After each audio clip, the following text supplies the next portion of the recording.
Halo YouTube, jumpa lagi dengan Ilmu Gunung Traders. Oke teman-teman, pada sesi kali ini kita akan melanjutkan seri Trader Brain episode 11, Disiplin dan Konsistensi. Ya, jadi judulnya adalah Disiplin dan Konsistensi. Jadi kita akan membahas tentang apa itu disiplin, apa itu konsistensi, dampaknya seperti apa, hubungannya seperti apa ke dalam pikiran kita. Ya, jadi mungkin episode Trader Brain ini mungkin hanya tinggal satu episode lagi ya, episode 12 mungkin final, dan kita akan melanjutkan ke seri-seri yang lain. Oke, seperti biasa kita disclaimer dulu teman-teman. Perlu diketahui perdagangan online pada pasar finansial ya, trading, investasi apapun itu memiliki risiko, dapat membuat Anda mengalami kerugian, kehilangan uang, bahkan bangkrut. Diharapkan belajar dulu ya, cari mentor dulu, cari teman yang ngerti, yang sudah terjun, punya pengalaman, tanya baik-baik. Jangan asal ikut-ikutan, mau diajak orang, wah, hati-hati ya. Itu saja teman-teman, terima kasih atas perhatiannya. Oke, kita akan membahas disiplin dan konsistensi ya. Tidak terasa kita sudah episode 11 ya. Berarti teman-teman yang mengikuti seri ini, syukur dan alhamdulillah Anda mungkin memiliki beberapa pandangan yang berbeda, Anda memiliki mindset yang sudah mulai positif, sudah mulai bagus. Dan untuk teman-teman yang mungkin baru menonton video ini dan belum mengikuti episode-episode yang lain, mungkin teman-teman bisa menonton ulang, walaupun videonya mungkin beberapa menit, tetapi coba satu hari satu video aja, coba belajar, latih disiplin Anda untuk menonton, mendapatkan informasi. Karena daripada Anda baca buku, mungkin lebih muak, lebih malas, Anda nonton video ya sama aja, karena video-video yang saya buat itu kan dari catatan saya, dari buku-buku yang saya baca gitu. Jadi sama aja seperti Anda membaca buku sebenarnya gitu loh. Jadi seperti itu. Ketika sesuatu yang buruk terjadi, itu dapat menghancurkan Anda, mendefinisikan Anda, atau memperkuat Anda. Nah, ya jadi sesuatu yang buruk atau hal buruk, jika itu terjadi, ada 3 hal yang bisa terjadi kepada kita. Satu, itu bisa menghancurkan kita. Yang kedua, itu bisa mendefinisikan kita. Kita ini siapa? Tanggung jawab apa enggak? Atau memperkuat kita. Gitu. Contoh, ketika bisnis kita sedang tidak lancar, atau ketika kita sedang trading, kita mengalami loss 3 kali. Itu adalah sesuatu yang buruk, karena tidak ada trader yang ingin mengalami loss. Pertanyaannya, apa dampak dari loss 3 kali ini? Ada yang menghancurkan, ada orang yang kena mental, ada yang bangkrut, ada 3 kali trading loss, bangkrut, ada juga yang mendefinisikan Anda. Mungkin Anda tetap tenang, oh berarti Anda adalah trader yang baik. Mungkin Anda tetap mengikuti SOP, Anda tetap mengikuti sistem Anda adalah trader yang disiplin, Anda trader yang baik. Mungkin Anda marah-marah, Anda nyalain teman, Anda nyari kambing hitam, ya berarti Anda adalah orang yang tidak bertanggung jawab. Kemudian memperkuat. Nah, memperkuat berarti setelah mengalami loss ini, apa yang Anda lakukan? Bisa jadi Anda memperbaiki sistem Anda perkuat lagi, Anda cari kelemahannya, Anda cari kesalahannya, Anda tambal ya, Anda perbaiki ya, baru Anda bisa melanjutkan trading dengan baik dan di masa depan itu tidak terulang. Nah, jadi seperti itu. Sesuatu yang buruk itu memang bisa menghasilkan 3 kemungkinan ya, menghancurkan Anda, mendefinisikan siapa Anda, atau memperkuat Anda. Dan di situasi apapun dalam hidup, kita akan menemukan situasi yang buruk. Lahir sebagai pemenang. Siapa bilang menang mudah bagi mereka yang menang? Setiap orang memiliki potensi untuk menemukan kapasitasnya yang sebenarnya. Ya, jadi ini siapa nih yang bilang nih kalau menang itu gampang tuh buat yang sudah menang? Nggak juga gitu, tetap berusaha gitu ya, tetap sulit juga. Kita dilahirkan untuk menang. Tapi untuk menjadi pemenang, Anda harus berjuang dan menyerang dengan sikap positif. Kita perlu didorong secara internal, bukan didorong secara eksternal. Kita mendapatkan validasi dari dalam, bukan dari luar. Penerimaan diri memberi identitas. Nah ini, lahir sebagai pemenang. Ya. Jadi kebanyakan orang berpikir bahwa jika dia pemenang, dia adalah yang menang sekarang. Itu gampang bagi dia. Dia mah udah biasa menang, gampang. Tetapi dari sisi si pemenang sebenarnya enggak. Kenapa? Karena sebelum dia bertanding, sebelum dia mengikuti kompetisi atau apapun itu, dia sudah mempersiapkan dirinya. Ya, dia sudah tahu dia siapa. Dia sudah punya identitas. Dia sudah menerima kelemahan, kelebihan, kehebatan, kekurangan. Dia sudah tahu. Makanya dia bisa menjadi pemenang. Dia tahu kelebihannya apa, dia tahu kelemahannya apa. Itulah yang kita sebut penerimaan diri, ya, gitu ya. Jadi kita tahu bahwa semua manusia itu dilahirkan untuk menang. Artinya semua manusia itu semuanya sama sebenarnya pada akhirnya bisa sukses. Semua manusia itu punya apa ya kalau saya bilang ya, punya takdir untuk berhasil, punya nasib untuk sukses. Semua orang bisa jadi presiden. Semua orang bisa, tapi kan tidak semua orang mau. Pertanyaannya, kayak saya ditanya mau jadi presiden nggak mau. Kenapa? Ya nggak mau gitu loh. Ada orang yang yang memang pengen jadi presiden gitu ya, dia akan berusaha gitu. Tapi kan kamu mau nggak jadi wali kota? Nggak mau. Kamu mau nggak jadi anggota legislatif? Ya nggak mau. Ya karena memang kita nggak mau. Bukan kita nggak bisa. Ingat, bukan kita nggak bisa, tapi kita nggak mau. Kenapa? Saya bilang kenapa kita nggak mau? Bukan kita nggak bisa, tapi gini, saya logikanya. Mana yang lebih pintar? Ya, seorang dosen S3 sama seorang orang yang menjadi legislatif, anggota DPR mungkin, anggota legislatif. Ya, legislatif ya. Jadi, kalau menurut saya, jelas yang paling pintar adalah orang yang S3 tadi, dosen yang S3 tadi. Udah pasti pintar banget. Tetapi kenapa dia jadi dosen? Kenapa dia nggak jadi orang wali kota, gubernur apa? Nah, karena dia nggak mau. Karena dia nggak mau, intinya itu. Ya, banyak orang itu dilahirkan sebagai apapun bisa ya. Manusia itu semua bisa lah. Dia dilahirkan apapun bisa jadi. Ya, tetapi dia harus milih gitu loh. Dia harus milih dia mau jadi apa. Itulah identitasnya. Kelebihannya apa, kelemahannya apa. Jadi kenapa saya nggak mau misalnya? Kenapa tadi dosen S3 tadi nggak mau menjadi gubernur, wali kota segala macam itu? Karena dia tahu identitasnya. Dia tahu kelebihannya apa, dia tahu kelemahannya apa. Kelemahannya bisa jadi dia tidak suka politik. Dia tidak suka hal-hal yang sifatnya sosial. Dia tidak suka hal-hal yang sifatnya terlalu istilahnya itu ya, terlalu berkubu-kubu gitu loh. Ya, dia tidak suka. Ya, kelebihannya dia memang adalah dia pintar secara akademik. Ya, dia bisa menguasai suatu konsep, dia bisa menjelaskan suatu konsep, dia bisa menemukan suatu konsep. Ya, tetapi kelemahannya dia banyak. Hal-hal yang tadi yang dekat dengan seperti orang yang mau jadi legislatif tadi. Nah, sama seperti orang yang memilih menjadi anggota legislatif itu. Ya, jadi semua orang sebenarnya bisa menjadi itu, tetapi dia harus memilih gitu loh, kelebihannya apa, kelemahannya apa. Jadi itulah yang membuat kenapa dia mau melakukannya atau tidak. Gitu. Intinya apa? Itu didorong secara internal, bukan didorong secara eksternal. Kalau secara eksternal orang bisa bilang, kamu kan pintar, kamu kan cerdas, kamu ikut ini aja dong. Nah, itu kan secara eksternal, orang yang suruh. Validasinya dari luar. Tapi dari internal, itu kan kita tahu gitu loh, kelemahan kita apa, kelebihan kita apa gitu. Misalnya saya disuruh misalnya menjadi seorang atlet, ya atlet sport misalnya. Saya nggak bisa sport, ya saya nggak bisa sport yang banget itu nggak bisa. Saya tahu main futsal, ya saya tahu main badminton, ya. Tetapi saya bukan orang yang yang pro gitu loh, bukanlah orang yang profesional di situ gitu loh. Saya hanya bermain untuk ya hanya olahraga gitu loh, hanya just for istilahnya kalau kita bilang hanya sosial aja gitu ya. Ya, jadi kita hanya olahraga untuk sosial aja, untuk bergaul, untuk olahraga gitu loh. Tidak ada tujuannya untuk benar-benar menjadi profesional karena ya gimana kayaknya nggak cocok aja gitu. Ya, misalnya kayak gitu. Nah, padahal orang bilang kamu tuh udah tinggi, kamu juga bagus main. Tapi kenapa kamu nggak ikut aja? Kenapa kamu nggak jadi pemain profesional aja? Ya tetap aja gitu. Kita tahu. Itu didorong secara eksternal. Ya, itu didorong secara eksternal. Tetapi dari internal, ya kita nggak punya identitas itu gitu loh. Kita nggak punya, kita ragu, kita punya keraguan di situ kalau ya nggak cocok lah gitu, misalnya kayak gitu. Nah, itulah yang membuat kita memilih kita mau jadi siapa sebenarnya. Padahal dari lahir kita sebenarnya semuanya sama, kita bisa jadi siapapun gitu loh.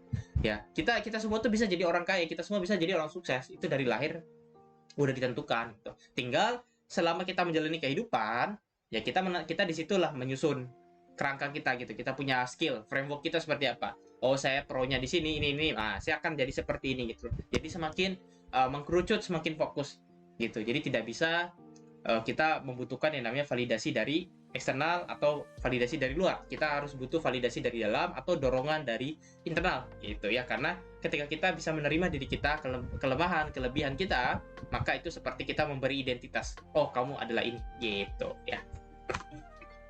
Resep untuk menjadi pemenang atau gagal itu sederhana, tetapi tidak sepele.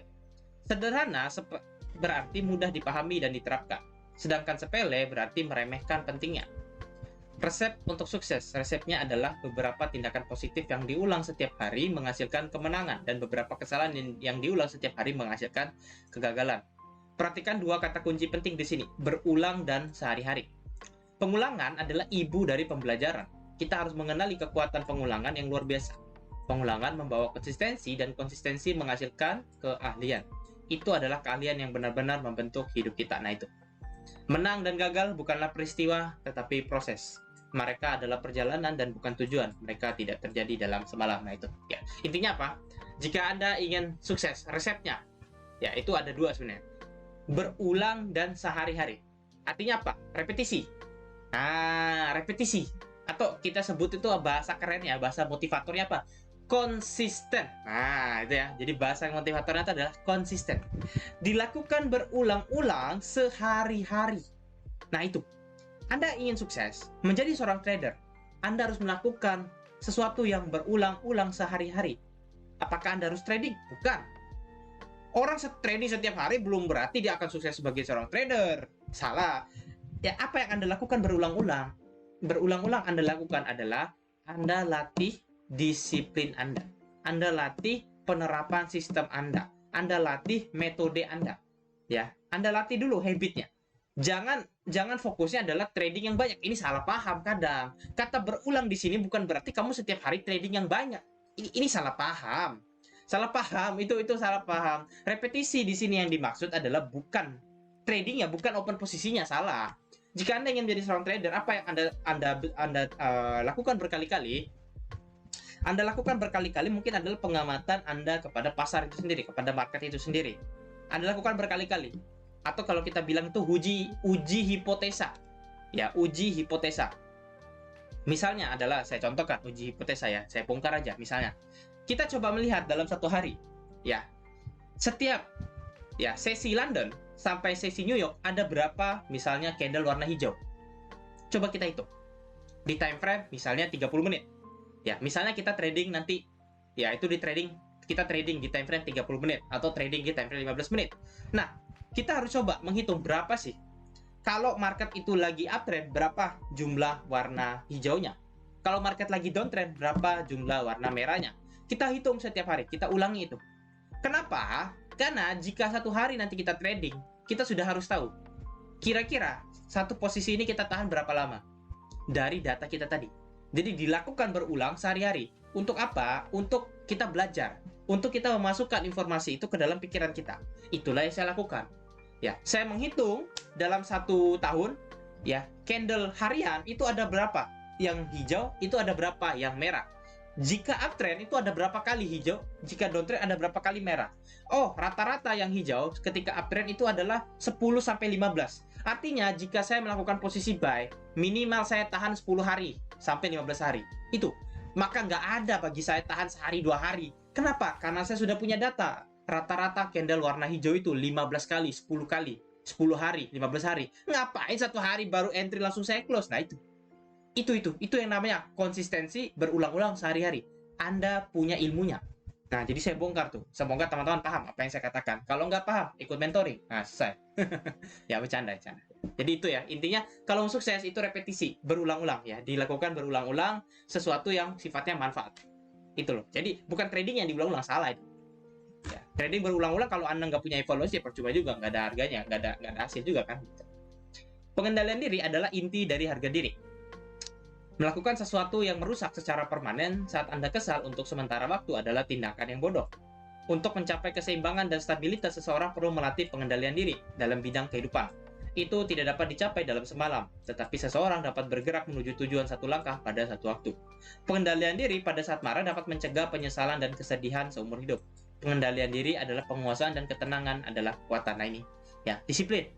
Ya, ini buat trader-trader ini penting banget ini yang namanya self control nih, pengendalian diri nih. Ya, kalau Anda disiplin, Anda bisa self control, serius. Ya, seringkali orang-orang ini kenapa bisa margin call, kenapa bisa bangkrut segala macam, itu karena apa? Melakukan sesuatu yang merusak secara permanen saat Anda kesal. Kata kuncinya adalah saat dia kesal. Ya, untuk sementara waktu ya. Jadi dia saat itu lagi kesal, sementara waktu aja, mungkin lagi loss atau apa, nggak tahu, kesal aja, tiba-tiba dia ya mungkin stres atau kesal, dia pencet-pencet segala macam. Akhirnya apa? Dia lupa kalau dia harusnya nggak usah trading, dia malah paksa trading dan loss, bangkrut segala macam. Nah itu, dia kesal saat itu. Ya kesal itu tidak nyampe seminggu, kadang hanya berjarak sejam 2 jam, tetapi karena emosi itu apa ya, membara, emosi itu meledak-ledak ya, dia trading ya jadinya. Jadi trading saat emosi itu yang bikin dia malah hancur, bangkrut segala macam itu. Jadi ingatlah bahwa kekesalan itu terjadi dalam waktu yang sebentar, tapi itu bahaya kalau Anda melakukan sesuatu yang merusak, itu bisa merugikan dan itu tindakan yang bodoh gitu. Makanya harus melatih pengendalian diri gitu. Makanya dalam mentoring saya itu kita punya aturan. Misalnya aturan kita adalah 1 minggu kita batasi kerugian kita 10 kali misalnya, atau 20 kali. Kalau 10 kali sudah tercapai, sudah terjadi, istirahat, lanjut minggu depan ya. Bukan berarti kita dilarang trading. Enggak, market tetap buka, bro. Teman-teman, market tetap buka setiap hari, market buka 24 jam. Tapi kenapa saya memberikan sistem seperti itu, memberikan aturan seperti itu kepada murid-murid saya, pada orang-orang yang belajar pada saya, teman-teman saya? Pertama adalah kita tidak pernah tahu emosi ini seperti apa. Ada emosi datang, kita masih bisa mengontrol. Ada emosi datang, kita bisa kontrol. Ada emosi datang, kita bisa kontrol lagi walaupun emosinya lebih besar. Tapi ada emosi yang terkadang datangnya cuma sedikit, tapi kita reaksinya berlebihan, sensitif. Nah itu yang saya takutkan adalah ketika emosi itu datang ketika kita lagi lemah emosionalnya, emosi terpercik, itu yang bahaya. Mau nggak mau kita harus batasi. Anda nggak apa-apa datang emosi, Anda loss sampai 10 kali. Yang penting Anda stop saat itu. Daripada Anda terusin loss semua jadinya. Ya. Makanya kan trading ini kan kita butuh yang namanya resiko manajemen tadi gitu loh. Jangan baru trading 10 kali margin call, itu salah. Makanya pengaturan ekuitas, pengaturan resiko itu harus sesuai. Itulah yang saya sebut itu namanya persiapan. Nah, kenapa? Karena kita trading ini jangka panjang gitu loh. Jangan terlalu lihat di YouTube atau di tekotek segala macam itu. Orang trading ya modal $500 itu pengennya jadi 1.500, 2.000 dalam semalam, dia full margin segala macam. Itu omong kosong saya bilang. Coba pikirkan kalau Anda loss 20 kali. Kuat nggak itu modal? Bisa jadi habis. Karena apa? Salah manajemen ya. Apalagi dia tidak punya yang namanya self control, tidak punya pengendalian diri. Wah, makin habis. Gitu. Jadi trading jangan sampai salah paham karena kebanyakan ngelihat video-video orang yang pamer profit segala macam. Saya kasih tahu. Kalau entry-nya lebih dari 1 dalam 1 saat, itu pemula, selesai. Itu pemula. Kalau orang profesional, entry-nya cuma 1, dia diamin, selesai. Dia nggak ada tuh entry sampai ada 10 baris itu, kayak garis-garis jarum gitu, ngapain? Kayak benang gitu, ngapain? Nggak. Orang profesional tuh nggak kayak gitu. Ya, orang profesional itu entry ya cuma 1 ya 1. Ya, nggak ada itu yang sampai banyak-banyak, itu nggak ada. Ya, kenapa? Karena kita tahu pengendalian diri tadi. Kita tahu kalau kita buka posisi lebih dari 1 pada satu waktu, resikonya double, resikonya 2 kali lipat. Intinya gini, kayak kita berdagang teman-teman nih, kita berdagang lah logik. Ya, kita misalnya jualan apa? Jualan buah lah, jualan buah apel. Contoh nih. Nah, apel ini kita beli 10. Anggaplah beli 10 buah ya. 10 buah tuh. Nah, anggaplah. Nah, apakah Anda akan beli 20 misalnya? Ya kan, misalnya gitu. Apakah Anda akan membeli 20? Ya, tentu tidak. Anda akan beli tetap 10. Kenapa? Karena dari 10 ini logiknya begini. Ada kemungkinan apel ini busuk. Apel ini nggak laku. Itu. Ya, ada kemungkinan di situ. Apel ini busuk, apel ini nggak laku. That's it. Nah, sama dengan trading ini. Kalau kita mengambil resiko yang 2 kali lipat, resiko yang lebih, ada kemungkinan ini loss, ini malah bikin kita membuat keputusan yang buruk. Jadi lossnya jadi double, itu masalah udah pasti jelas. Nah, yang kedua yang bahaya, karena lossnya double, ini akan terjadi beberapa hal yang bahaya. Balas dendam, kerusakan mental, kekesalan, kemarahan. Nah, ini kan terjadi karena itu. Ya, penyesalan. Nah, itu. Kesal. Daripada itu terjadi, kita biasanya open cuma 1. Rata-rata gitu sih yang saya tahu ya, kalau ya profesional ya. Kalau yang pemula sih biasanya opennya ya banyak gitu, sampai 10 dia layer kayak gitu. Dan saya rasa itu pemula. Nah, terserah Anda percaya saya apa enggak. Jangan lihat profitnya, tapi itu pemula. Karena profesional dia entry cuma sekali udah didiamin. Karena dia tahu ada yang namanya risiko. Ya. Itulah yang namanya pengendalian diri. Dia sadar ada resiko, dia tidak melakukannya. Tapi kalau orang-orang yang bodoh ini, layer sampai ratusan, sampai puluhan, ya sampai nggak kelihatan itu dia punya candle karena banyak sekali itu dia punya layernya. Dia nggak tahu resiko itu apa. Dia ngomong, jaga jaga risk management, tapi dia tidak melakukan itu. Mana ada orang jaga risk management buka entry sampai berapa puluh layer? Ya, otaknya di mana itu kalau saya bilang? Ya, itu dia ngomong tidak sesuai dengan apa yang dia lakukan. Ya, gitu loh. Kalau dia bilang ini jaga risk management, maka dia entry sesuai dengan lot size yang sesuai, dia entry dengan resiko yang sesuai, dan gak usah open posisi yang baru. Seconfidence-nya Anda, nah ini yang saya ajarkan kepada murid-murid saya. Sepercaya-percayanya diri Anda, sehebat apapun metode Anda, jangan pernah entry lebih dari 1 kali, satu waktu. Takutnya apa? Double resiko. Ya, Anda mungkin confidence, oh ini mah setupnya bagus, ya grade A+, ya setup yang jarang gagal, probabilitas tinggi, risk rewardnya gede di atas 10, harusnya saya buka 2 posisi. Apa yang terjadi? Kena SM. Apa yang terjadi? Kesal. Kenapa? Resikonya double. Selesai. Nah itu. Seconfidence kita, sepercaya-percayanya diri kita, ibarat kata nih market ini sudah kita kuasai gitu loh. Tetap jangan entry lebih dari 1 posisi dalam 1 waktu. Ya, itu namanya pengendalian diri dan memberikan yang namanya batasan resiko, memberikan yang namanya batasan jumlah transaksi per minggu, per hari. 1 hari kalau loss 5 kali istirahat. Ada orang yang 1 hari itu dia loss 30 kali dia gak istirahat. Sudah floating gak istirahat. Itu namanya apa? Tidak punya pengendalian diri, tidak punya sikap disiplin. Efek repetisi. Tidak seorang pun menjadi gagal dengan melakukan sesuatu yang salah sesekali. Ya, ingat kata-katanya nih ya. Tidak seorang pun menjadi gagal dengan melakukan sesuatu yang salah sesekali. Artinya, kalau 1 kali dilakukan itu nggak mungkin bisa membuat orang gagal. Mengulangi kesalahan secara konsisten memiliki efek bencana yang besar. Nah, berarti orang gagal itu karena dia mengulangi kesalahannya secara konsisten. Makanya ada bencana gitu, efek bencana gitu. Hidup seringkali merupakan pilihan antara yang baik dan yang buruk, yang benar dan yang salah, yang rohani dan yang jahat. Serangkaian pilihan positif disebut sukses, rangkaian pilihan negatif disebut kegagalan. Kita perlu memahami bahwa segala sesuatu yang baik belum tentu menyenangkan dan segala sesuatu yang menyenangkan belum tentu baik. Nah, ini. Ya. Ingat, ya, gagal itu tidak dilakukan hanya 1 kali. Kegagalan itu terjadi karena repetisi, karena diulangi. Kesalahan itu diulangi secara konsisten dan ujung-ujungnya dia akan memiliki yang namanya efek bencana.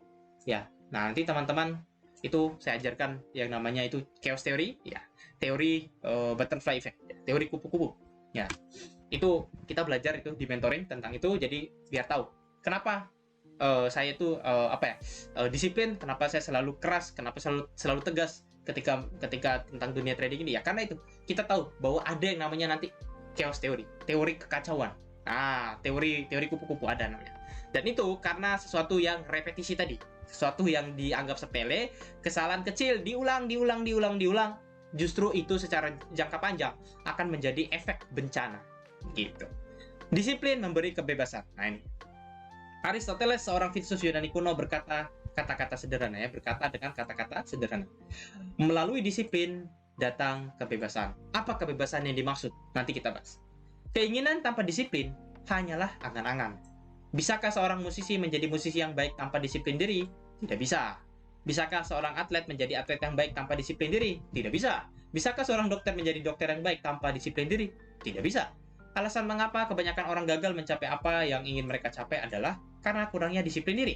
Disiplin diri tidak mudah, tetapi itu membantu kita mencapai tujuan kita dengan mengatasi godaan di sepanjang jalan. Nah, jadi tujuannya disiplin itu adalah untuk mengatasi godaan dengan cara kita membuat yang namanya kebiasaan. Ya. Contoh, seorang atlet, kalau dia nggak disiplin, dia nggak rajin latihan, ya, dia tidak rajin olahraga, tidak rajin mengikuti briefing, tidak mengikuti briefing dari coach yang mengajarkan strategi seperti ini, menyerang seperti ini, bertahan seperti ini, oper ke sini. Apa yang terjadi? Nggak nyampe 2 bulan, cara dia bermain itu pasti rusak. Nggak sinkron. Tahu nggak sinkron ya? Tidak sinkron. Sinkron itu bahasa Indonesianya apa yang enak ya? Sesuai. Tidak sinkron, tidak sesuai, tidak connect, tidak berhubungan satu dengan yang lain. Ya, jadi kita seperti atlet bola nih. Anggaplah, ya kita Cristiano Ronaldo misalnya.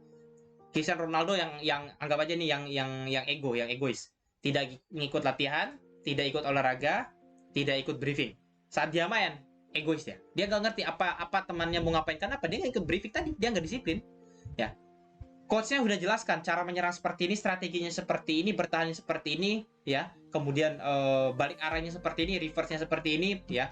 Attack-nya seperti ini segala macam. Tapi dia nggak tahu karena dia nggak ikut briefing. Dia nggak tahu posisinya dia harusnya seperti apa. Dia hanya merasa bahwa saya sudah hebat, saya atlet paling mahal nih. Saya nggak usah lagi butuh briefingan. Anda yang harusnya ngikut cara main saya. Nah, ujung-ujungnya apa? Orang-orang seperti ini nggak disiplin dan akhirnya apa? Biasanya orang udah nggak mau ya bermain dengan dia. Orang udah nggak cocok. Kenapa ya? Karena egois. Gitu. Karena egois. Itu loh. Ya. Jadi semua orang itu butuh disiplin, teman-teman. Trader, dokter, atlet, musisi, semua lah, wali kota segala macam itu, presiden itu semua butuh disiplin. Ya. Dia harus jelas disiplinnya trader seperti apa. Banyak disiplinnya trader, banyak banget. Ya. Ya. Udah sering tuh saya bahas disiplinnya kita tuh ada berapa tuh, udah berpuluhan gitu. Nah, kenapa? Karena kita perlu ingat bahwa disiplin itu tidak mudah. Tetapi ingat, karena disiplin itu kita nanti bisa mengatasi godaan. Contoh. Karena saya menjadi trader yang disiplin, ya. Saya sudah menjalani sistem saya bertahun-tahun. Saya Senin, apakah saya harus trading? Enggak. Enggak ada setup, enggak trading. Ya. Saya pasang limit tapi tidak dijemput, ya enggak trading, selesai. Itu namanya enggak trading, bukan trading. Pasang limit enggak dijemput, itu enggak trading tetap, gitu loh. Kita nunggu 3-4 jam enggak dijemput, ya udah. Delete, tidur. Ya, kemudian kapan kita trading? Kita trading ketika ada sinyal dari SOP kita, dari sistem kita, konfirmasi, baru kita masuk. Itu namanya disiplin. Kalau kita nggak disiplin, apa yang terjadi? Setiap jam entry, setiap jam pasti entry. Lihat candle merah dikit, entry, sell. Biru dikit, buy. Apalagi kalau campur-campur, pakai indikator dari grup ini, pakai sinyal dari grup. Habis, nggak bisa. Itu jadi godaan. Ya, godaan karena nggak disiplin. Tapi kalau saya disiplin, saya ngelihat candle segala macam, apakah saya peduli? Enggak pengaruh. Ya, nggak ada. Godaan seperti itu nggak ada. Saya lihat misalnya, saya lagi nggak trading, tiba-tiba saya melihat ada candle yang dropnya jauh, panjang gitu loh. Ya, candle yang panjang begini biasanya bentuknya. Ya, jadi di sini candlenya kecil-kecil. Nah, dia tiba-tiba di sini candlenya panjang aja. Nah, kayak gini. Orang-orang kan langsung pengen, sell nih, cari sell lah. Kayak gitu. Saya enggak kayak gitu saya. Saya enggak tertarik. Kenapa? Karena nggak ada di SOP saya entry seperti itu. Itulah yang membuat disiplin itu penting, mengatasi godaan. Jangan kira disiplin itu nggak penting. Disiplin itu nanti datang pada saat kita sukses. Kita tahu kenapa kita sukses, karena disiplin. Ya, jadi nggak ada orang sukses itu tanpa disiplin. Percaya. Ya, Anda ingin jadi trader, Anda tidak disiplin yang namanya stop loss, Anda tidak disiplin ngatur resiko. Lihat, datang ke saya 1 tahun. Taruh modal 100 juta, jadi berapa? Ayo, datang. Kalau Anda bisa bertahan itu 100 juta tanpa SL dan tanpa resiko, ya tidak berkurang. Tidak berkurang, saya bilang. Ya, yang penting itu tidak kurang aja. Ayo. Ya, saya akan berikan hadiah. Tapi kita lihat, paling sebulan itu udah habis. Yakin saya. Ya, tanpa SL, tanpa manajemen resiko, duit berapapun itu akan habis. Ya, saya berani itu tantang Anda. Percaya saya. Kenapa? Saya sudah buktikan apa dampaknya jika kita tidak disiplin pakai SL, tidak disiplin ngatur resiko. Ya, yang terjadi adalah profit kita bisa saja diambil saat itu. Ya, jadi banyak itu sering saya kasih challenge ya. Modal 100 juta ya, coba setahun jadi berapa? Kebanyakan apa? Nggak nyampe apa ya, nggak nyampe 30 juta hilang gitu loh. Jadi sisa 30% gitu loh. Dari 100 sisa 30 juta, 100 sisa dari 25 gitu loh. Bahkan ada yang mungkin mau MC juga gitu. Kenapa? Karena dia tidak pakai stop loss, dia tidak mau menerima yang namanya resiko. Ujung-ujungnya apa? Sekali harga itu seret dia ke belakang, ke bawah gitu, atau ke atas melawan entry-nya, langsung itu modal itu keseret banyak gitu. Ya, habisnya di situ. Akhirnya apa? Anda bukan trading, sedekah namanya. Nah itu, membedakannya dari situ aja. Kelihatan. Ya, trader yang nggak pakai SL, trader yang nggak punya resiko, itu kelihatan kok. Itu masih pemula, itu masih bocah gitu. Bocil ya. Orang-orang yang berprestasi terus maju untuk mencapai apapun yang terjadi. Jalan menuju kemenangan tidaklah mudah, itu penuh dengan rintangan dan jebakan. Pemenang mengkondisikan pikiran mereka untuk melakukan hal yang benar secara konsisten. Masalahnya bukanlah kurangnya kesadaran untuk membedakan antara yang benar dan yang salah, tetapi kurangnya penerapan apa yang benar ke dalam tindakan. Mengkondisikan pikiran lebih penting daripada kekuatan kemauan. Oleh karena itu, kita perlu dikondisikan untuk melakukan hal yang benar. Orang dengan tujuan dan sasaran yang jelas bisa berhasil karena mereka tahu tujuan dan mereka memiliki arah yang jelas. Nah ini. Jadi, hidup ini penuh jebakan. Ya, penuh jebakan lah. Makanya orang-orang yang berprestasi itu dia tetap maju untuk mencapai tujuannya, apapun yang terjadi. Karena dia tahu jebakan pasti ada. Ya, seperti yang saya jelaskan waktu itu, kita jalan ada kerikil. Ya kerikil itu tetap aja kita jalan. Apapun itu, mau itu kerikil, mau itu jalannya berlumpur, ya tetap maju mau gak mau gitu. Ya, pasti ada itu. Pasti ada jebakannya, pasti. Nah, intinya apa? Kita harus tetap mengkondisikan pikiran kita ya untuk melakukan hal yang benar. Itu intinya itu sih. Ya, karena terkadang kita tuh sulit membedakan ini benar apa salah. Ini benar apa salah. Tetapi kita harus paham bahwa coba kita kondisikan pikiran kita itu melakukan hal yang benar apa salah. Contoh. Benar dan salah. Anda tidak pakai SL tapi Anda profit banyak. Benar atau salah? Anda bisa bilang, benar lah. Kenapa? Karena hasilnya profit. Nah, itu. Tetapi kalau kita lihat ke dalam yang namanya kondisi pikiran, benar atau salah? Secara logika, salah. Kenapa? karena tidak punya batasan resiko. Kalau kita bisa profit $1.000, kita bisa saja kehilangan $1.000 karena kita nggak pakai SL. That's it. Nah itu penuh jebakan. Ya, makanya di situ ada yang namanya ilusi. Ya ikut mentoring sudah saya ajarkan. Apa itu? Ilusi tentang orang yang tidak pakai SL tapi dia profit. Jadi dia merasa nggak pakai Excel tapi dia profit dan dia benar dan dia melakukan hal yang benar ya. Padahal secara teori seandainya harga berbalik arah Anda juga bisa kehilangan senilai dengan apa yang Anda dapat gitu ya. Ingat ya, hukum investasi atau hukum yang namanya itu tentang yang namanya pasar finansial. Kalau Anda bisa menghasilkan 1.000, Anda juga bisa kehilangan 1.000. Itu hukumnya. Kalau Anda bisa menghasilkan $10.000, Anda juga bisa kehilangan $10.000. Kalau Anda bisa menghasilkan 100 juta, Anda juga bisa kehilangan 100 juta. Itu adalah hukum ketika kita berdagang pada yang namanya pasar finansial. Untuk itu diciptakan yang namanya manajemen resiko. Karena ada hukum itu. Kan ada hukum yang berbunyi seperti itu. Apa yang Anda dapat bisa saja apa yang Anda keluarkan. Gitu loh, jumlah atau nilai yang Anda dapatkan, profit itu juga bisa Anda kehilangan senilai segitu gitu loh. Jadi orang profit 1 juta bisa juga dia kehilangan 1 juta. Kenapa saya bilang bisa? Ya kalau harganya berbalik arah. Iya kan? Itu kan karena harga sesuai dengan arahnya dia, makanya dia dapat segitu. Tapi kalau arahnya melawan, Anda juga kehilangan segitu. Untuk itu diciptakan yang namanya manajemen risiko. Untuk itu yang diciptakan yang namanya risk reward ratio. Itulah diciptakan yang namanya tujuannya apa? Win rate, ya kan? Akurasi segala macam, consecutive loss segala macam, ya, rata-rata win rate segala macam, rata-rata risk reward. Itu kan diciptakan karena adanya hukum yang berlaku. Ya, yang dimana nilai keuntungan itu bisa jadi menjadi nilai kerugian. Ya, kenapa? Karena gampang saja bagi pasar untuk melawan arah Anda. Gitu loh. Arah ini kan cuma dua, naik dan turun. Kalau Anda pasang posisi buy untuk naik, bisa jadi harga itu malah lanjut turun. Tanpa SL, Anda bisa saja kehilangan nilai yang seharusnya Anda dapat gitu. Jadi Anda tahu itu tuh ada tujuannya gitu loh. Ada hukum yang berlaku. Kenapa disuruh pakai stop loss, manajemen resiko segala macam? Karena ada hukum yang berlaku gitu loh. Makanya belajarlah sama mentor yang benar. Ya, jangan belajar sama mentor-mentor yang gak jelas. Mereka tuh tidak ngajarin Anda seperti itu, tapi mereka tuh ngajarin adalah trading, metode, entry. Profit guys, profit terus. Mana omong kosong saya bilang. Ya, yang namanya trading itu punya resiko. Yang harus Anda ingat, yang harus Anda fokuskan adalah resikonya dulu. Bisa nggak kita atur resikonya? Karena itu jebakan. Ini kata kuncinya adalah jebakan gitu. Bisa nggak Anda kontrol dulu nih jebakan yang muncul? Ya, misalnya di jalan ada paku. Bagaimana nih? Jangan sampai Anda punya ban ini kena paku. Gitu loh. Ya, Anda harus prepare itu dulu. Jangan Anda kira, oh ini kalau kita lurus nih kita nyampe ke istana. Istananya ini banyak sekali emasnya. Kita bisa ngambil emasnya. Ya nggak kayak gitu. Kalau lihat kepada yang namanya reward, itu kan skenario terbaik. Kayak orang perang. Kalau teman-teman pernah nonton zaman-zaman perang lah, perang-perang Romawi, perang-perang dari Yunani segala macam itulah, Viking segala macam. Coba orang-orang perang apa yang dia lihat? Reward. Dia tidak melihat yang namanya resiko. Apa resikonya? Banyak yang mati. Rewardnya apa? Dapat kerajaan. Ya, merampas wilayah, gitu loh. Apa yang terjadi? Banyak orang mati. Itu adalah resikonya. Tetapi ada orang yang berperang pakai otak. Ya, yaitu dia meminimalisir terjadinya yang namanya resiko kematian. Contoh kalau teman-teman baca perang-perang dari histori perang dari mungkin dinasti dari China ya, jadi dinasti itu perang, rata-rata itu para jenderal perangnya selalu memikirkan bagaimana saat kita perang, ya, itu bukan hanya reward yang kita dapat tapi resikonya juga kecil. Artinya jangan sampai banyak pejuang kita atau kita punya prajurit mati. Nah itu, Anda tuh trading seperti itu.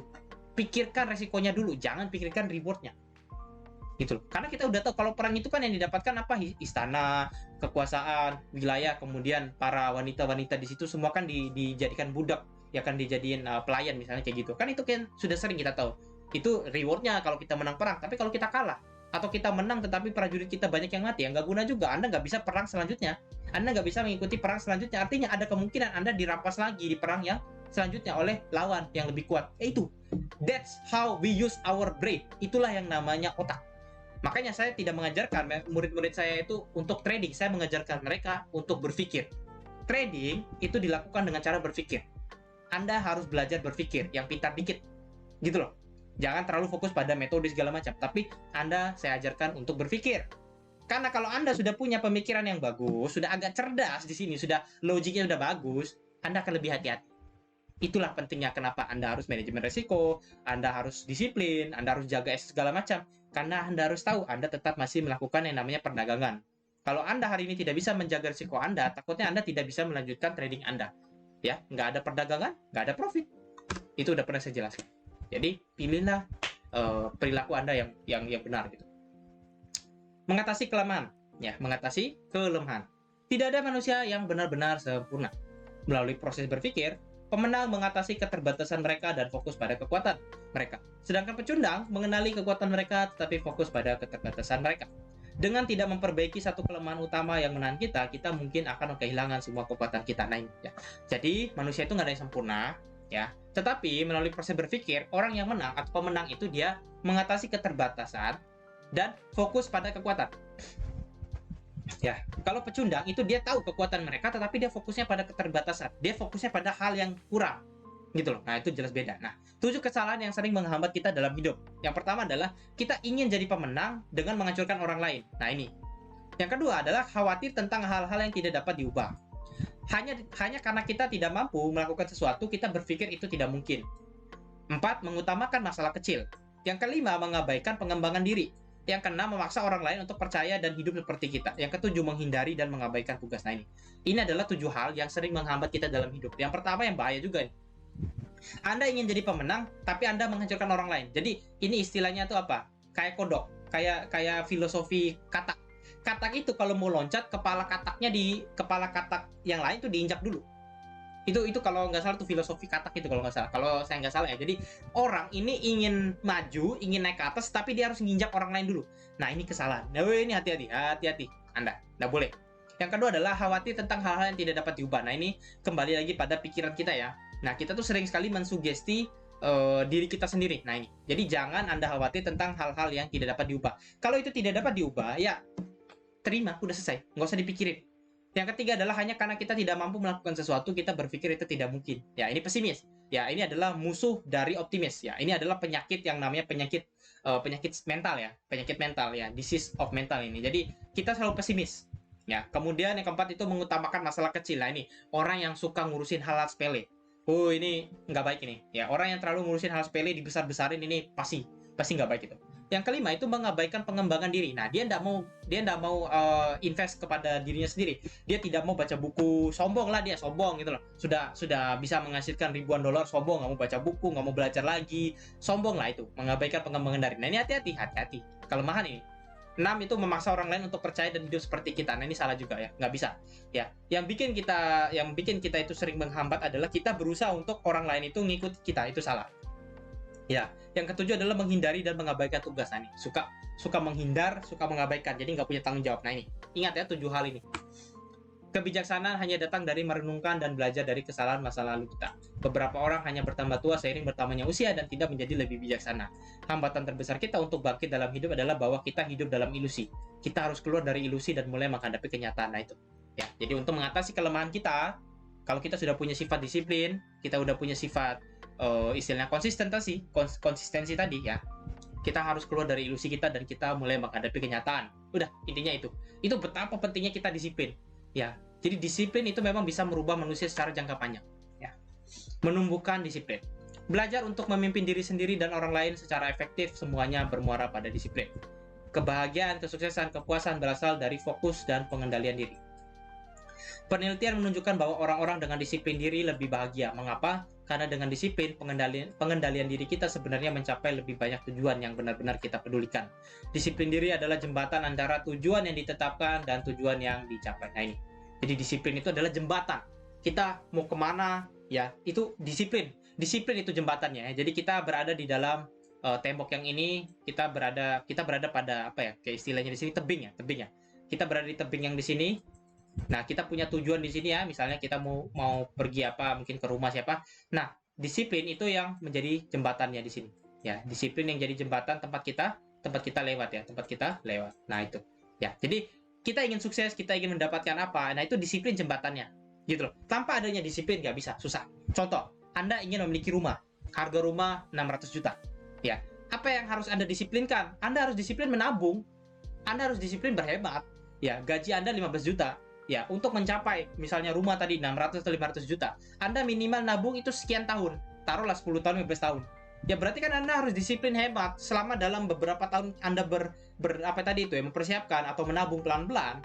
Ya Anda nggak boleh boros, Anda nggak boleh beli iPhone 14 gara-gara baru launching, Anda nggak boleh tuh beli barang-barang yang apa ya nggak penting gitu ya, tas mewah lah, sepatu mewah lah, sepatu yang harganya ratusan juta, puluhan juta, kan nggak mungkin. Anda fokus pada Anda punya tujuan saya adalah pengen rumah harga 500 juta. Saya harus disiplin, harus hemat, nabung, cari income tambahan, pelan-pelan akhirnya sampai. Itu disiplin dalam 10 tahun, 5 tahun gitu. Nggak bisa dengan Anda tetap foya-foya ya kan, tetap beli barang yang nggak bermanfaat, uangnya dihambur-hamburkan, tiba-tiba Anda bisa mencapai itu. Nggak bisa. Butuh disiplin. Ya, saya belajar disiplin itu seperti apa. Ya, kita ingin sesuatu, kita tabung pelan-pelan, kita cari income tambahan, ya kan? Kita istilahnya berhemat, hidup sederhana untuk menahan diri kita dulu. Kita fokus, kita kendalikan diri kita. Kita nahan dulu untuk mencapai tujuan. Akhirnya 10 tahun berlalu, kita sudah bisa memiliki rumah. Ya, ada orang lain 10 tahun dia foya-foya, dia nggak punya rumah. Misalnya kayak gitu. Nah itu. Jadi Anda harus punya sifat disiplin. Anda mau mencapai apa, kejar itu, tapi Anda harus disiplin. Ingat, disiplin memang nggak enak. Ya, tapi itulah solusinya, namanya jembatan ya. Bangunlah jembatan gitu. Namanya kita lagi bangun jembatan ya, capek gitu. Ya, namanya gitu. Tapi kalau Anda sudah punya tujuan dan Anda tahu tujuan Anda apa ya, saya rasa disiplin itu ya seperti kehidupan biasa aja sih. Ya, kalau udah jadi kebiasaan itu akan dirasa lebih ringan gitu. Nggak akan berat. Anda memiliki kuasa atas pikiran Anda, bukan peristiwa di luar. Sadarilah ini dan Anda akan menemukan kekuatan ya, dari Marcus Aurelius ya. Jadi ini ya, Anda memiliki kuasa atas pikiran Anda, bukan peristiwa di luar. Nah, ini. Intinya apa? Anda tahu, yang penting pikiran Anda itu Anda sendiri yang kontrol. Dan yang terjadi di luar itu kan datang dari keputusan yang berada di pikiran Anda. Jadi kalau Anda bisa mengetahui atau memiliki kuasa, ya, kontrol terhadap pikiran Anda akan menemukan kekuatan. Intinya gitu. Karena pikiran itu kan adalah sumber energi dan kekuatan yang luar biasa. Ada strategi khusus yang dapat Anda jalankan untuk mempelajari disiplin diri dan mendapatkan tekad untuk menjalani kehidupan yang lebih bahagia dan lebih memuaskan.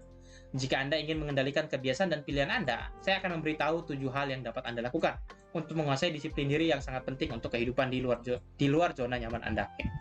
Yang pertama, ketahui kekuatan dan kelemahan. Nah, ini untuk kita menguasai disiplin. Kita harus tahu kekuatan kita apa, kelemahan kita apa. Ya, kita semua memiliki kelemahan. Entah itu keinginan untuk alkohol, rokok, makanan tidak sehat, obsesi terhadap media sosial, video game. Mereka memiliki efek yang sama pada kita. Kelemahan tidak hanya datang dalam bentuk area di mana kita juga tidak memiliki kendali diri. Kesadaran diri adalah alat yang ampuh untuk ekspansi zona nyaman, tetapi membutuhkan fokus yang konstan dan mengakui kekurangan Anda apapun itu.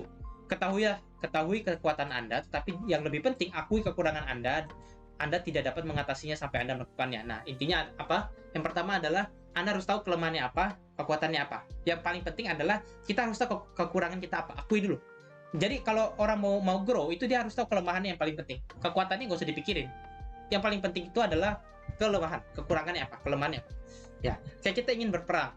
Yang paling penting itu adalah kita harus tahu kekurangan kita apa. Ya, apa kekurangan kita di bagian mananya. Nah, itu yang diperbaiki, kayak gitu ya. Contoh kekurangan kita adalah kelemahan kita lah, rokok ya. Karena saya juga adalah smoker ya, jadi orang yang suka rokok. Tapi saya sudah bisa kontrol ya. Jadi tidak harus rokok terus, sudah tidak candu. Dulu candu, tapi saya bisa mengontrolnya karena saya sudah belajar tekniknya untuk mengontrol pikiran, bagaimana mengontrol nafsu gitu. Nah, itu kan bisa kita kontrol ya. Terkadang kita saya pengen sekali nih ngerokok. Nah, bisa kita kontrol. Ada waktu juga yang kita tidak bisa gitu. Yang penting kita atur, yaitu dengan cara disiplin. Nah, bagaimana cara disiplin? Saya ajarkan. Simpelnya begini. 1 bulan itu 1 kali aja Anda beli rokok ya. Saya biasanya Marlboro ya. Beli rokok 1 bungkus untuk 1 bulan. Udah, atau gitu loh. Atau setiap 2 minggu baru bisa rokok lagi. Itu disiplin. Ya, jadi 1 bulan itu paling saya rokoknya cuma 1 kali aja. Beli 1 bungkus, maksudnya bukan 1 kali hisap, tapi beli 1 bungkus isi 20 ya, Marlboro. Jadi 1 bulan itu paling beli sekali. Ya udah, rokoknya paling 1 hari 3 batang, besoknya 3 batang. Jadi dalam 6 hari baru habis, misalnya kayak gitu. Atau selang sehari. Intinya 1 bulan 1 kali kita baru beli rokok. Nah, kita tidak lepas dari kelemahan kita tadi karena kita mungkin butuh juga, ya kan? Tetapi kita mengontrolnya, kita menguasai disiplin tadi, kita disiplin, kita kontrol dikit, gitu ya. Jadi 1 bulan mungkin 1 kali beli atau setiap 2 minggu baru beli lagi. Kalau saya seperti itu biasanya.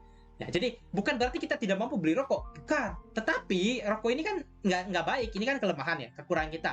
Ya beberapa orang nggak suka, ya apalagi saya memiliki anak misalnya gitu, punya istri, ya kan nggak suka, nggak enak bau rokok itu misalnya. Nah, jadi nggak mungkin saya rokok terus, bukan berarti nggak mampu beli rokok ya lah. Ya rokok itu hal-hal yang apa ya? Kalau kita trader itu kan nggak nyampe $5 misalnya, tapi kita harus lihat gitu, ini nggak baik. Nah, makanya kan kita harus hilangkan misalnya kayak gitu. Nah makanya kita ketahui kekuatan kita dan kelemahan kita apa, ya alasannya apa misalnya segala macam itu baru kita perbaiki, ya cari cara untuk memperbaikinya gitu loh. Nah yang kedua itu hapus godaan. Ya saya bisa menolak apapun kecuali godaan, dari Oscar Layer ya. Jadi ini ya susah itu, memang menghapus nafsu itu ya, godaan itu susah ya.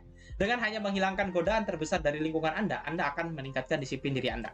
Ketika Anda memutuskan untuk mengejar tujuan, segala sesuatu dalam hidup Anda harus berubah. Jika Anda ingin makan lebih sehat, buang junk food ke tempat sampah. Ingin minum lebih sedikit, buang minuman kerasnya.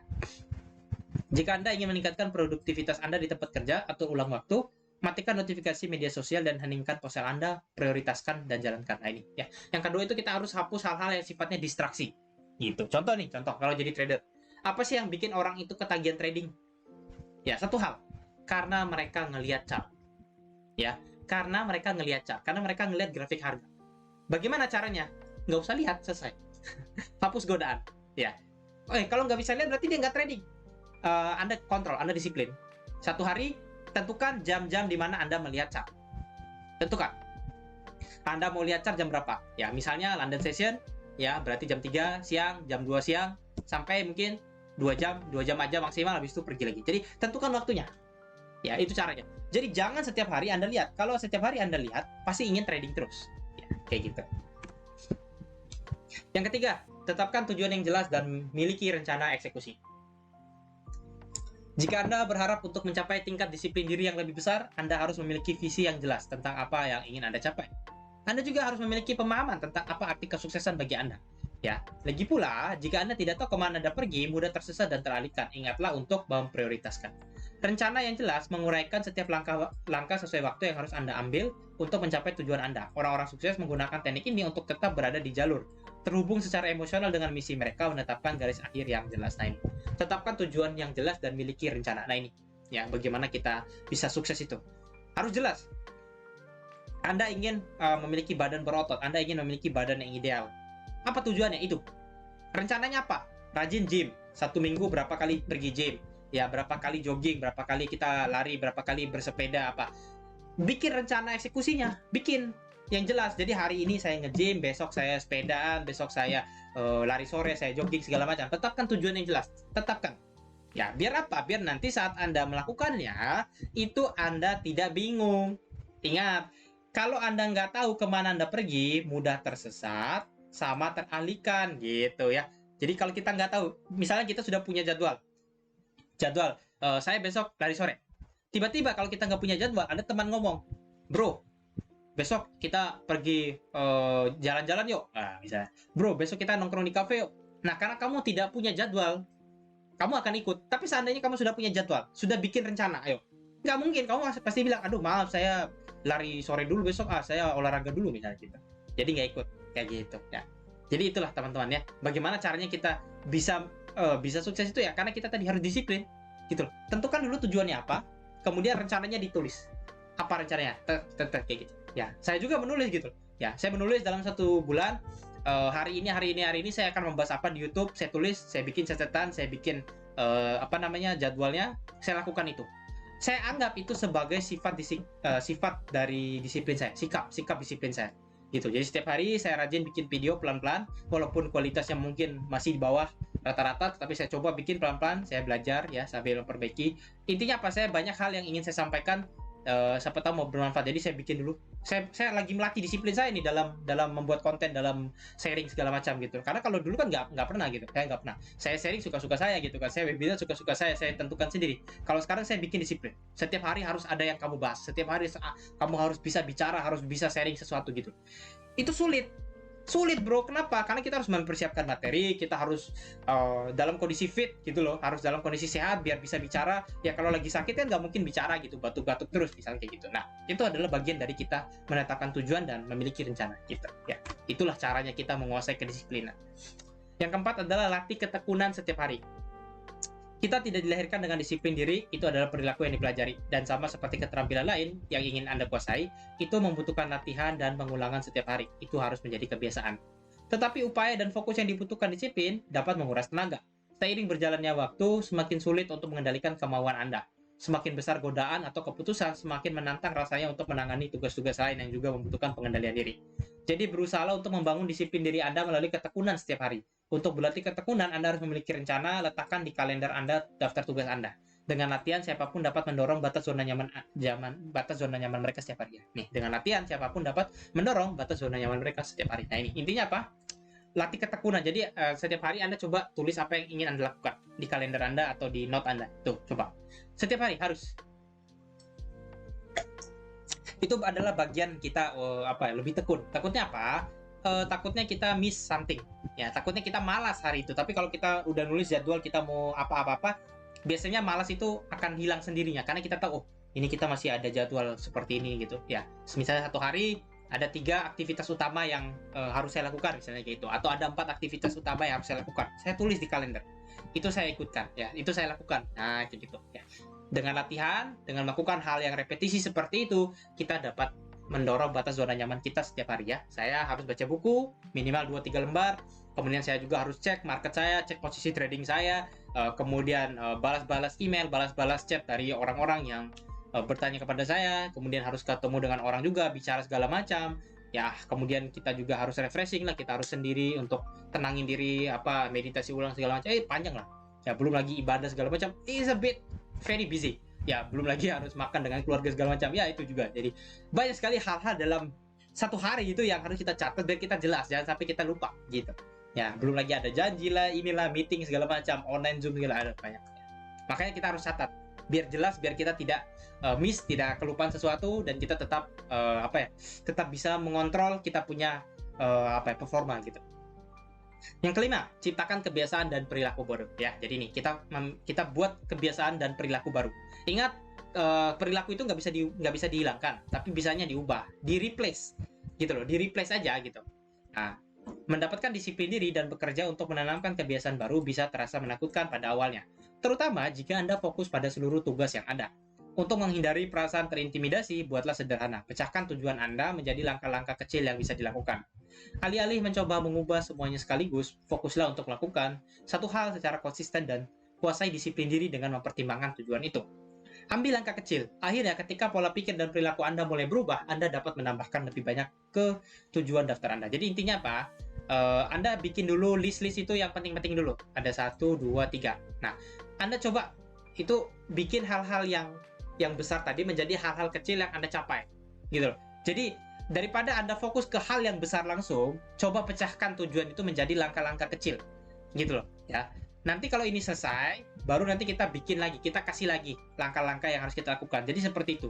Ya, contoh. Kita satu hari kita misalnya atau satu minggu lah. Kita satu minggu kita ingin mengupload video YouTube mungkin 10 video. Taruhlah 10 atau 5 lah, 5. Nah, kita akan pusing. 5, aduh, topiknya apa ya? Judulnya apa ya? Kan bingung jelas. Nah, daripada Anda stres, mikir seperti itu, jelas nggak akan memberikan solusi. Itu malah yang namanya overthinking jadinya. Coba ubah atau coba kita pecahkan kita punya tujuan tadi dengan mengupload 5 video, 10 video tadi atau 5 video tadi itu menjadi langkah-langkah kecil. Yang pertama adalah kita harus tentukan hari apa kita mulai upload. Oke, itu yang pertama. Jadi kita harus bisa menentukan di hari apa kita mulai upload. Misalnya adalah hari Senin atau hari Selasa. Nah, sebelum kita ngupload berarti hari Senin kita harus riset. Nah, biasanya kita hari Senin kita riset untuk ngupload hari Selasa. Biasanya hari Senin juga dapat ide untuk ngupload video hari Rabu kayak gitu. Itulah contohnya. Jadi kita pecahkan dulu ke hal-hal yang lebih simple, hal-hal yang lebih mudah dilakukan tanpa kita menghilangkan tujuan kita kayak gitu. Tapi biasanya akan tercapai pelan-pelan kalau udah terbiasa. Kata kuncinya adalah ciptakan kebiasaan dan perilaku. Jadi kalau sudah punya kebiasaannya biasanya akan lebih mudah gitu. Yang keenam adalah ubah persepsi Anda tentang tekad. Jika Anda yakin bahwa Anda memiliki tekad yang terbatas, Anda mungkin tidak akan melampaui batas itu. Seperti yang disebutkan sebelumnya, penelitian menunjukkan bahwa tekad dapat terkuras seiring waktu. Bagaimana dengan mengubah persepsi seperti itu? Ya, mengubah persepsi itu. Nah, ini. Ketika kita menganut pola pikir tekad yang tidak terbatas, kita terus tumbuh, mencapai lebih banyak, dan mengembangkan keunggulan mental. Jika Anda dapat menghilangkan hambatan bawah sadar ini, dan benar-benar yakin, Anda bisa melakukannya, maka Anda akan memberikan dorongan motivasi ekstra untuk mewujudkan tujuan tersebut. Nah, intinya apa? Bagaimana caranya kita mengubah persepsi bahwa tekad itu dia seiring waktunya itu akan lebih berkurang, akan lebih lemah. Jadi kita pengen jadi trader, kita 1 bulan tuh semangat, 3 bulan jalan, udah mulai lemah, 6 bulan, udah lupa itu, 1 tahun biasanya lupa banget. Nah, bagaimana? Yaitu dengan kita menganut pola pikir bahwa kita punya tekad itu tidak terbatas. Artinya, itu kita akan semangat terus. Kita akan terus tumbuh, mencapai lebih banyak, dan mengembangkan terus, punya perkembangan terus, grow terus. Nah, itu. Artinya apa? Jika alam bawah sadar Anda sudah Anda sugesti bahwa tekad saya tidak akan berkurang. Saya akan selalu memiliki tekad gitu. Tekad saya tidak terbatas, semangat saya tidak akan habis. Itu pasti Anda bisa melakukannya. Itu akan menjadi motivasi. Ya, makanya paling penting itu adalah teman-teman nonton tuh video yang sugesti, itu penting banget ya. Jadi bagaimana kita mengubah persepsi kita tentang tekad, yaitu dengan kita mensugesti tekad diri kita sendiri bahwa saya punya semangat tidak akan habis, semangat saya masih kuat, masih tidak terbatas, masih membara gue. Ya kan, masih ingin tumbuh ya, saya masih ingin jadi trader, saya akan jadi trader beneran gitu. Itu akan membuat Anda akan terus maju, akan terus panas ya, apinya selalu nyala gitu. Tapi kalau Anda tidak seperti itu, biasanya tekad Anda akan redup pelan-pelan, redup. Nah, gitu. Yang ketujuh adalah maafkan diri Anda dan terus maju. Bahkan dengan semua niat terbaik dan rencana yang disusun dengan baik, terkadang kita gagal. Itu terjadi, Anda akan mengalami pasang surut, kesuksesan besar, dan kegagalan yang menyedihkan. Kuncinya adalah terus berjalan. Jika Anda terhambat, temukan akar masalahnya dengan menanyakan 5 why. Dan lanjutkan. Jangan biarkan Anda terjebak dalam rasa bersalah, kemarahan, atau frustasi. Karena emosi menyeret Anda lebih jauh ke bawah dan menghambat kemajuan di masa depan. Ya, jadi intinya apa? Kuncinya adalah terus maju. Jadi intinya gini, kita udah disiplin, kita sudah berusaha ya, kita udah menjalankan, kita punya segala macam aktivitas dengan baik. Tetapi hasilnya tidak enak, hasilnya tidak memuaskan. Intinya adalah terus maju. Jangan merasa bahwa karena disiplin ini sia-sia, jangan.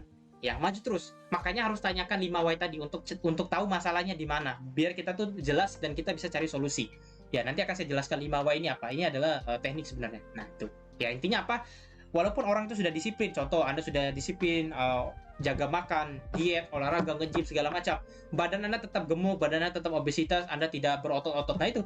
Ya tetap aja maafkan diri Anda, mungkin ini masih harus maju dan terus maju gitu. Ini mungkin belum saatnya dan lakukan terus, konsisten gitu. Ya, terkadang seperti itu.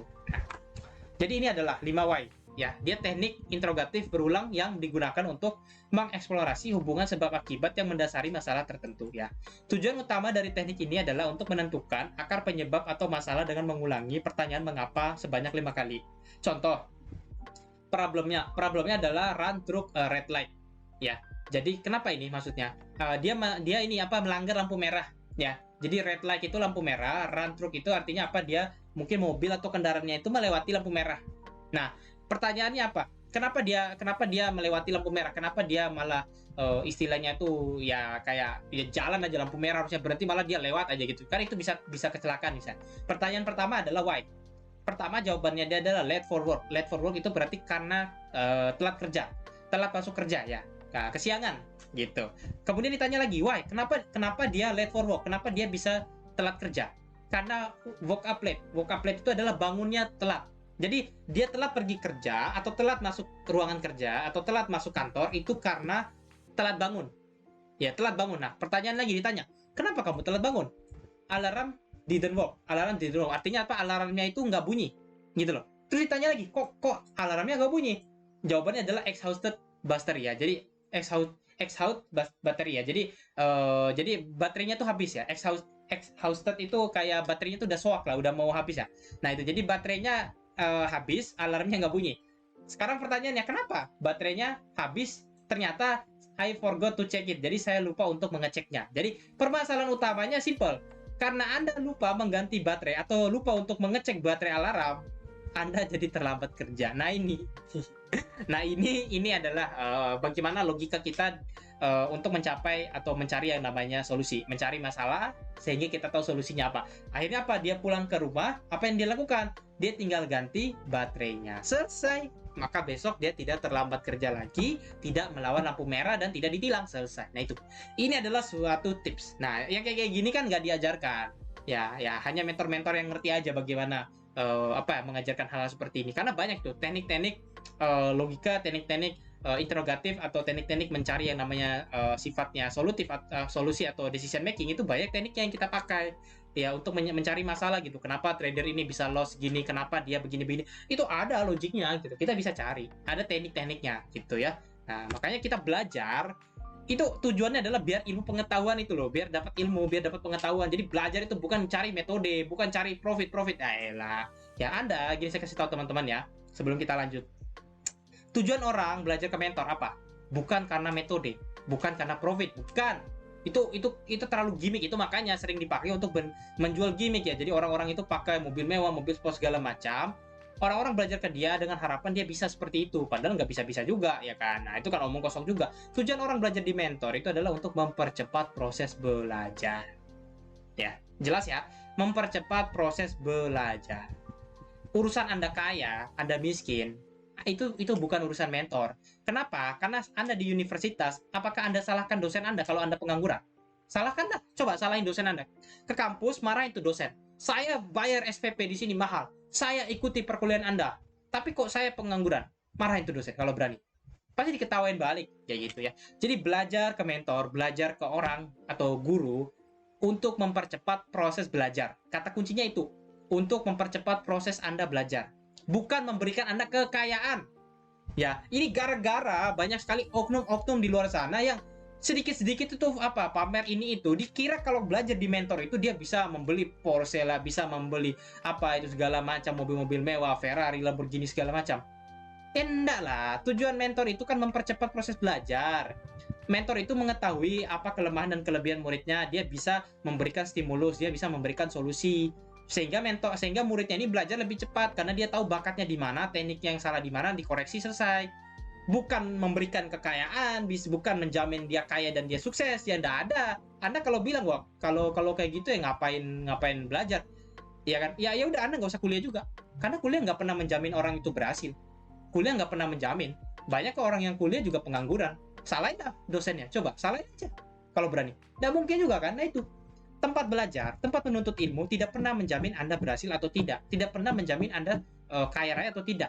Mereka hanya sebagai tempat untuk mengakselerasi kemampuan Anda, keterampilan Anda biar lebih cepat. Urusan Anda sukses dan Anda tidak sukses, itu kan urusan pribadi Anda. Anda yakin nggak Anda bisa berhasil? Kalau Anda yakin, Anda pasti berhasil. Anda punya usaha nggak? Kalau Anda punya usaha, Anda akan berhasil. Anda disiplin nggak mengikuti sistem yang diajarkan? Ya, karena saya mengajarkan orang sistem, belum tentu dia ikutin gitu loh.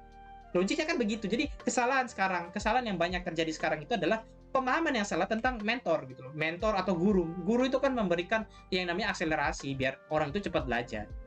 Anda tidak bisa membeli hal-hal yang sifatnya material hanya karena Anda belajar di mentor tertentu, ya. Dan saya rasa itu tadi kesalahan pemahamannya di situ ya, karena masalah bagian marketing lah. Banyak orang-orang istilahnya tuh menjadikan bagian marketing mobil-mobil mewah, segala macam harta-harta itu biar orang tertarik belajar ke dia. Itu kesalahannya di situ. Dampaknya adalah kesalahpahaman tentang yang namanya guru, yang namanya mentor tadi. Gitu. Kesalahannya di situ. Nah itu. Makanya saya harap teman-teman tuh paham bahwa kenapa Anda harus belajar, kenapa harus mencari guru, kenapa harus mencari mentor, kenapa Anda itu harus benar-benar punya kemauan untuk belajar. Karena Anda harus punya akselerasi proses belajar Anda biar Anda lebih cepat pintar, lebih cepat nangkap, suksesnya juga lebih cepat gitu.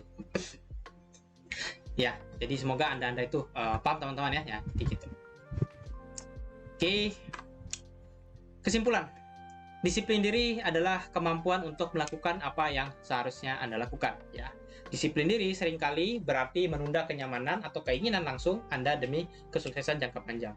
Dalam The Chimp Paradox, Dr. Steve Peters menjelaskan bahwa kita sudah menjadi orang yang kita inginkan. Pikiran emosional kita hanya menghentikan kita dari perilaku seperti yang kita butuhkan untuk mencapai keadaan ideal kita. Disiplin diri memberi kita kemampuan untuk mencapai pikiran emosional kita dengan bergerak maju dengan tindakan fisik. Nah ini ya. Intinya apa? The Chimp Paradox ini adalah buku, ya saya sudah baca. Buku yang gambarnya itu simpanse, ya, The Chimp Paradox, kalau nggak salah itu ya. Jadi kayak simpanse kalau nggak salah itu. Nah, itu kalau teman-teman baca itu bagus ya. Jadi tentang menjelaskan bagaimana manusia itu manusia itu menjadi simpanse tadi ya, menjadi seperti monyet itu. Kalau nggak salah seperti itu sih. Ya, bacalah. Karena saya banyak sekali catatan dari buku The Chimp Paradox itu sudah baca. Bukunya very good untuk menjelaskan tentang bagaimana manusia itu emosional, bagaimana emosional dalam setiap manusia itu bekerja, hubungannya dengan logika seperti apa segala macam. Ya. Tahukah Anda bahwa lebih mungkin untuk mencapai tujuan Anda jika Anda menuliskannya? Nah, ini. Tindakan menuliskan tujuan memaksa Anda untuk memvisualisasikan tujuan itu sendiri. Bagaimana mencapainya dan langkah apa yang perlu diambil untuk mencapainya. Jadi sebelum Anda mulai menjadi versi terbaik dari diri Anda, baik di tempat kerja atau dalam kehidupan pribadi, kenali tujuan Anda dan tuliskan. Nah, ini. Jadi intinya, coba tuliskan tujuannya apa, ya, kemudian bagaimana tahapannya. Ya, saya ingin menjadi trader yang berhasil. Ayo, tujuannya menjadi trader yang konsisten. Oke. Ayo, apa misi-misinya? Apa misi-misinya? Apa tindakan yang Anda ingin lakukan untuk mencapai itu? Belajar, latihan, punya sistem, segala macam lah itu. Tulis semua. Nah, nanti ketika Anda berhasil, Anda centang, Anda coret, Anda centang, Anda coret kayak gitu, ya. Itu biar apa? Biar Anda tetap disiplin seperti yang saya jelaskan tadi. Bagaimana cara membangun kedisiplinan gitu. Otak Anda tidak membedakan antara kenangan nyata dan imajinasi. Jadi ketika Anda membayangkan sesuatu dengan jelas, kimia otak Anda berubah seolah-olah Anda benar-benar mengalaminya. Memvisualisasikan hal positif seperti ketika saya berhasil mencapai puncak aktivitas, saya akan memanjakan diri dengan makan malam yang luar biasa. Ini memudahkan Anda untuk mengatasi perasaan takut dan mengambil langkah-langkah yang dapat ditindaklanjuti untuk mencapai tujuan Anda. Nah, ini contoh misalnya, Anda ingin disiplin. Ya, contoh disiplin setiap harinya adalah Anda olahraga. Ya, Anda coba tulis atau Anda memvisualisasikan seperti ini. Ya, Anda bikin visualisasi seperti ini. Kalau saya hari ini nanti pergi ke gym, ya, sepulang gym saya boleh minum boba. Misalnya kayak gitu. Jadi Anda boleh minum boba tapi Anda olahraga dulu. Gitu. Atau jika Anda nge-gym nanti malamnya saya dinernya pakai misalnya adalah roasted chicken gitu ya. Jadi ayam yang ditaruh dalam oven gitu ya. Jadi kayak gitu misalnya. Jadi Anda boleh makan enak yang kalorinya banyak tapi Anda olahraga dulu misalnya kayak gitu. Ya, contoh ya gitu. Atau ketika kita trading lah. Saya harus disiplin dulu. Nanti ketika saya bisa menghasilkan $500, saya ingin membeli misalnya baju baru gitu. Saya ingin membeli sepatu baru gitu. Misalnya ya itu visualisasikan aja. Jadi Anda akan berusaha bagaimana saya disiplin dulu mencapai target $500 profit, entah itu sebulan, 2 bulan, 3 bulan, yang pasti kalau saya mendapatkan profit $500, saya bisa membeli sepatu baru. Misalnya kayak gitu. Nah, itu adalah bentuk cara kita memvisualisasikan hal-hal yang positif gitu. Dan saya sering menggunakannya gitu. Oke teman-teman, saya harap pembahasan tentang disiplin dan konsistensi ini Anda bisa menerima, Anda bisa paham ya maksudnya apa ya. Jadi intinya disiplin itu tujuannya adalah biar kita tidak distraksi ya, biar kita itu tidak terpengaruh, tidak tergoda. Dan disiplin ini kan sifatnya adalah biar kita punya habit, punya kebiasaan. Orang disiplin itu biar dia bisa membangun yang namanya kebiasaan baru. Ya, dan dia konsisten melakukan hal yang baru, repetisi. Nah, itu kan kalau dia repetisi terus-menerus, Anda kalau sudah terbiasa misalnya menggambar grafik, berlatih metode segala macam, membaca harga segala macam, Anda juga melihat market itu setiap hari juga lebih enjoy, lebih gampang nge-spotnya. Tapi kalau teman-teman itu jarang latihan, jarang gambar, ya kan diajarkan metode tapi jarang latihan, tidak ada jurnal segala macam, ya gimana, susah. Ketika ditanya, ini entry-nya di mana? Ini kenapa nggak valid? Kenapa ini valid? Kenapa ini turun? Kenapa ini naik? Susah dijawab. Kenapa? Karena tidak ada yang namanya latihan. Tidak ada latihan, tidak ada repetisi. Tidak ada repetisi, tidak ada yang namanya konsistensi. Tidak ada konsistensi, apa yang terjadi? Ya rusak, nggak ada apa-apa. Ya, jadi kita butuh disiplin, kita butuh konsistensi. Disiplin untuk membangun kebiasaan yang buruk diganti dengan kebiasaan yang baik. Konsistensi agar Anda bisa berhasil, agar Anda terampil, agar Anda itu istilahnya atau mahir, agar Anda mahir, kayak gitu ya. Oke teman-teman ya, saya harap teman-teman mendapatkan manfaat dari pembahasan kita ya, dan sampai jumpa lagi di seri terakhir ya, episode 12 mungkin ya. Oke teman-teman, thank you so much ya sudah menonton video ini. Bye bye, sehat selalu. Oke.